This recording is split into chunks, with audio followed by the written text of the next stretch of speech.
Dialog Masalah Ketuhanan Yesus oleh Kiai Haji Bahaudin Mudori. Transkrip dialog masalah ketuhanan Yesus yang dilakukan antara Kiai Haji Bahaudin Mudori dan Antonius Widuri di tahun 1970. Asal mula terjadinya pertemuan. Pada malam Selasa, tanggal 9 Maret 1970, salah seorang santri, pelajar dari pesantren Sumeneb, yakni Saudara Marzuki, mengadakan sekedar selamatan Tahun Baru Islam, 1 Muharram tahun Hijriah, yang dihadiri oleh beberapa santri lainnya. Beberapa saat kemudian datang dua orang saudara bernama Markam dan Antonius Widuri. Keduanya adalah tim akuntan yang sementara oleh kantor akuntan Jakarta ditugaskan di PN Garam di Kalianget. Saudara Markam berasal dari Padang beragama Islam dan saudara Antonius Widuri berasal dari Yogyakarta beragama Kristen sejak kecil dan memang dari keluarga Kristen Katolik Roma. Kedatangan saudara Markam dan Antonius Widuri pada selamatan tersebut ingin menemui Kiai Bahaudin Mudori yang memang sudah dikenal sebelumnya oleh kawan-kawan, terutama oleh saudara Marzuki selaku tuan rumah. Kedatangan dua saudara ini disambut dengan ramah dan rasa gembira.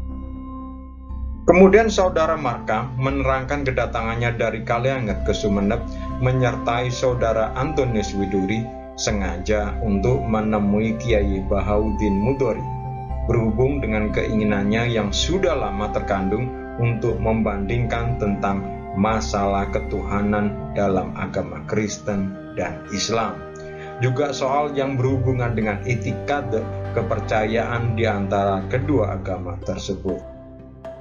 Menurut saudara Markam, karena Bapak Kiai sedang berada di sini, kalau bisa di lain waktu untuk menemui beliau, diberi waktu cukup. Akan tetapi sekiranya Bapak Kiai dan tuan rumah serta saudara-saudara di sini tidak keberatan, minta supaya diperkenankan untuk menguraikan isi hatinya, agar saudara-saudara tidak salah paham, karena hal tersebut hanya dari hati ke hati saja, yakni soal keyakinan pribadi semata. Kawan-kawan tidak keberatan asalkan berkisar dalam soal agama saja dan tidak ada kata-kata singgungan terhadap siapapun. Jadi hanya merupakan soal jawab antara pribadi dengan pribadi saja. Bapak Kiai Bahaudin menerangkan, sekiranya soal jawab antar pribadi ini tidak selesai malam ini juga, apakah akan dilanjutkan pada malam yang lain? Oleh saudara Markam dan saudara Antonius dijawab bahwa yang penting adalah kepuasan, walaupun memerlukan waktu lama baik siang maupun malam. Kalau begitu, menurut Kiai Bahaudin Mudori, kita dapat menamakan pertemuan ini adalah pertemuan pertama, dengan catatan pertemuan pribadi semata-mata, bukan dengan pertemuan dengan undangan. Perlu diterangkan dalam soal jawab ini, nama-namanya disingkatkan. Huruf A singkatan untuk Bapak Kiai Bahaudin Mudori dan huruf B singkatan dari Antonius atau saudara Markam, karena saudara Markam sering ikut menjelaskan keterangan saudara Antonius.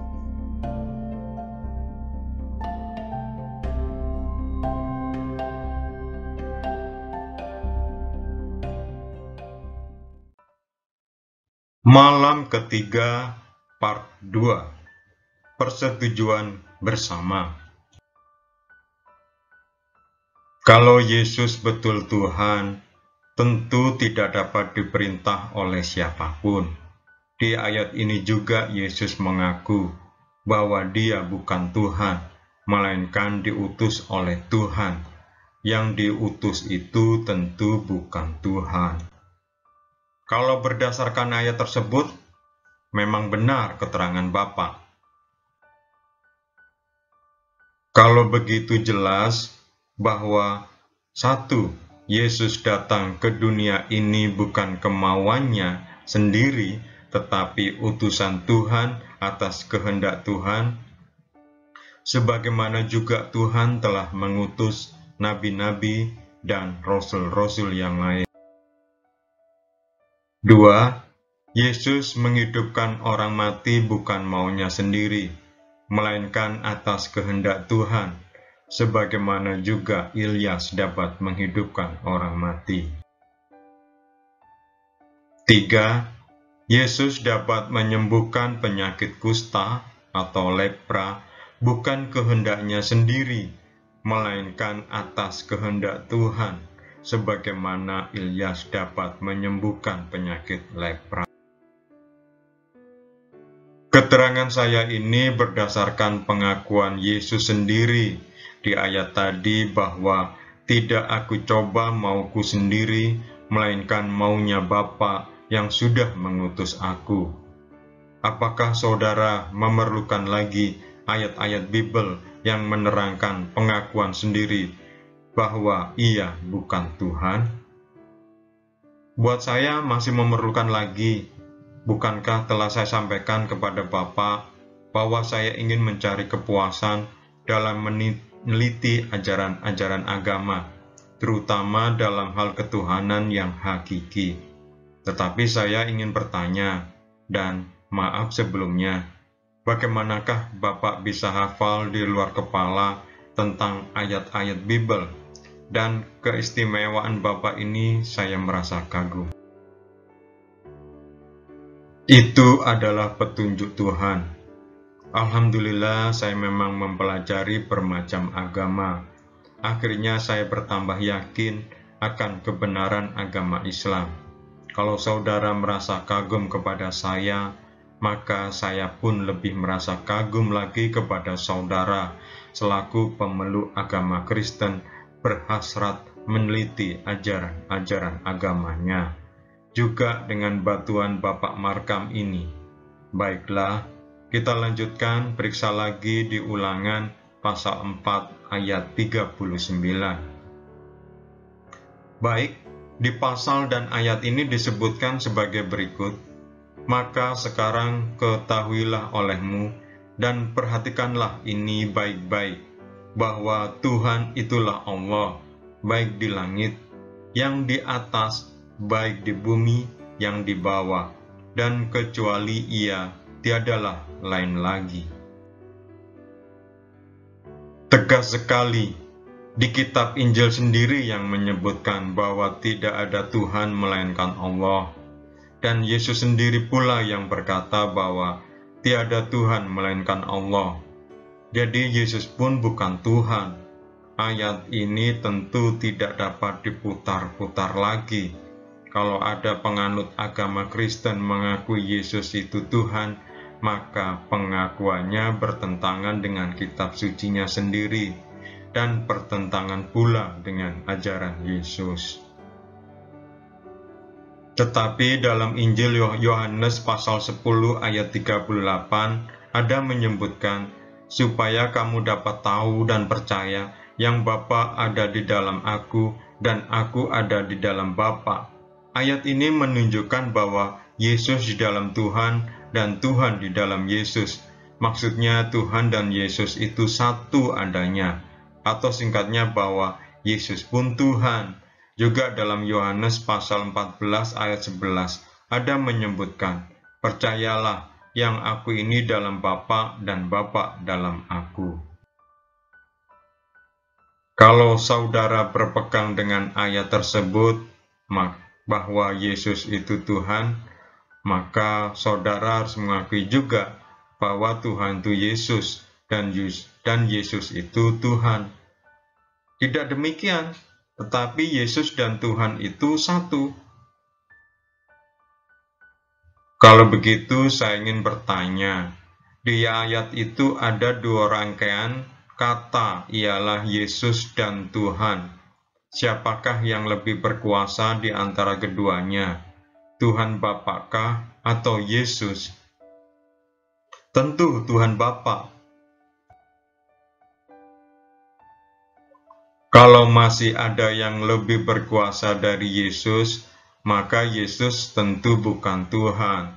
Lebih jelas periksa di Injil Yohanes pasal 14 ayat 28.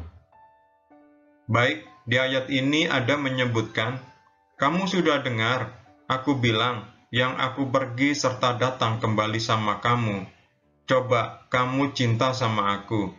Hati sebab aku sudah bilang, yang aku pergi sama Bapa, karena Bapakku itu lebih dari aku." Di ayat ini Yesus sendiri mengatakan, "Bapakku itu lebih dari aku." Ini menunjukkan bahwa kalau Yesus itu Tuhan, maka ialah Tuhan yang tidak sempurna, oleh karena masih ada yang melebihi tingkatnya. Yang tidak sempurna itu tentu bukan Tuhan. Harap saudara periksa lagi di Injil Yohanes pasal 12 ayat 45.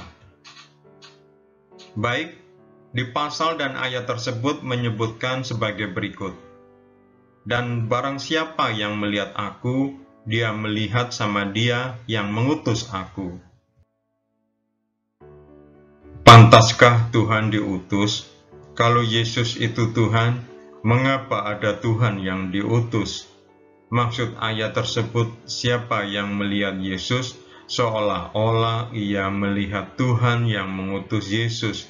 Jadi perkataan Yesus di atas menunjukkan bahwa ia bukan Tuhan, melainkan utusan Tuhan.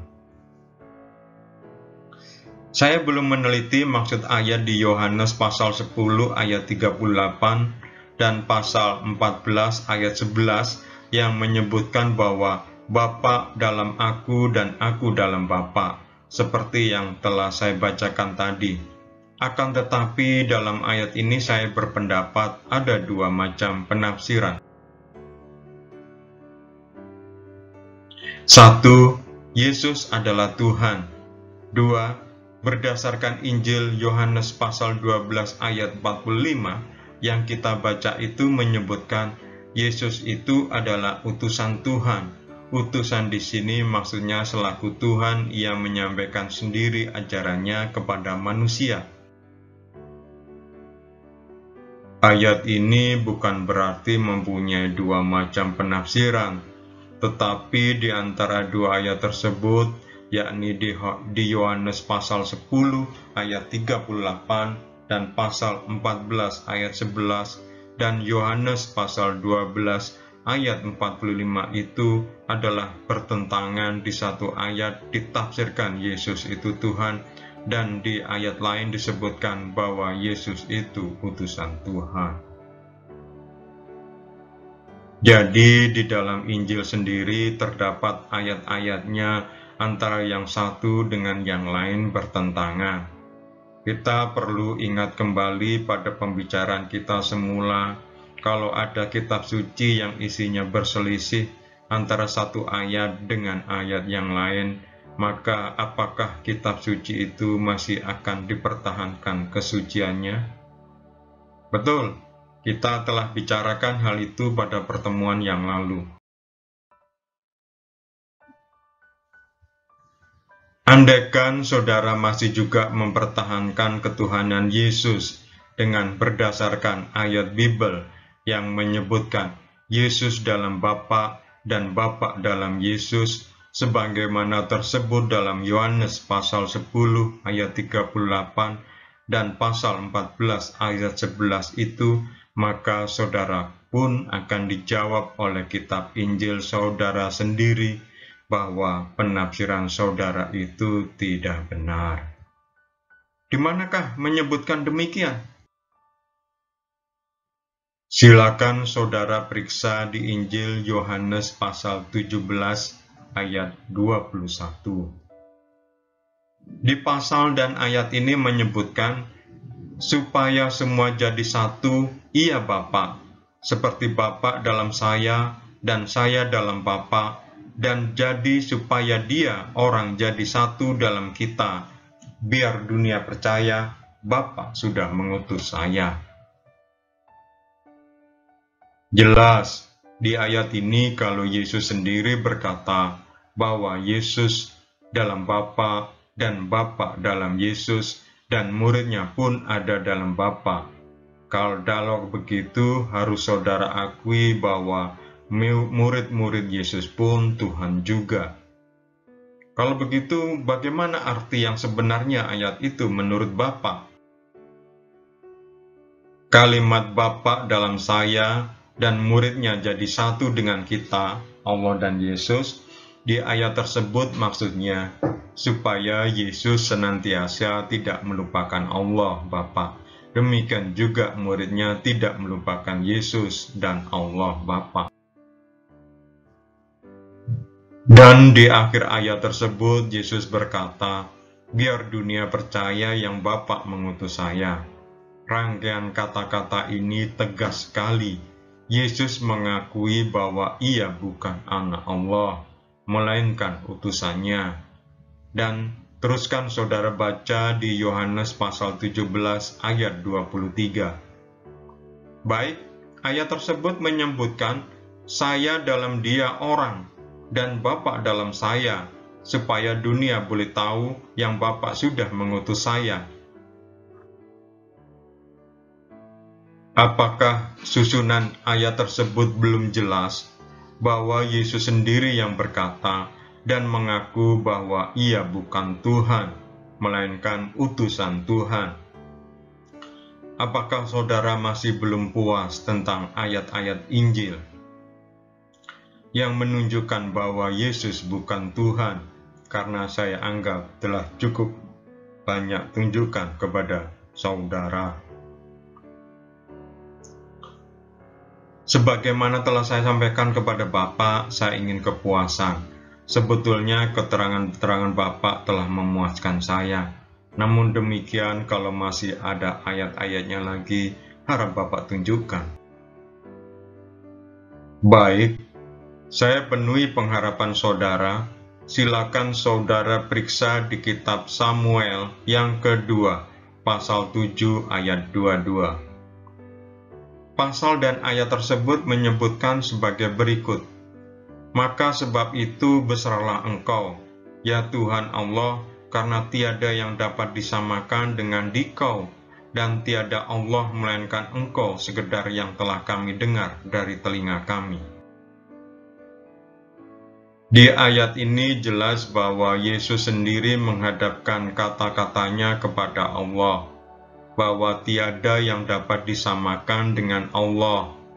Jadi Yesus sendiri mengakui bahwa dirinya tidak sama dengan Tuhan. Dengan kata lain, ia bukan Tuhan. Dan di tengah-tengah ayat itu Yesus sendiri berkata, tiada Allah melainkan Engkau. Pasal dan ayat tersebut menyebutkan sebagai berikut. Maka sebab itu besarlah engkau, ya Tuhan Allah, karena tiada yang dapat disamakan dengan Dikau, dan tiada Allah melainkan Engkau sekedar yang telah kami dengar dari telinga kami.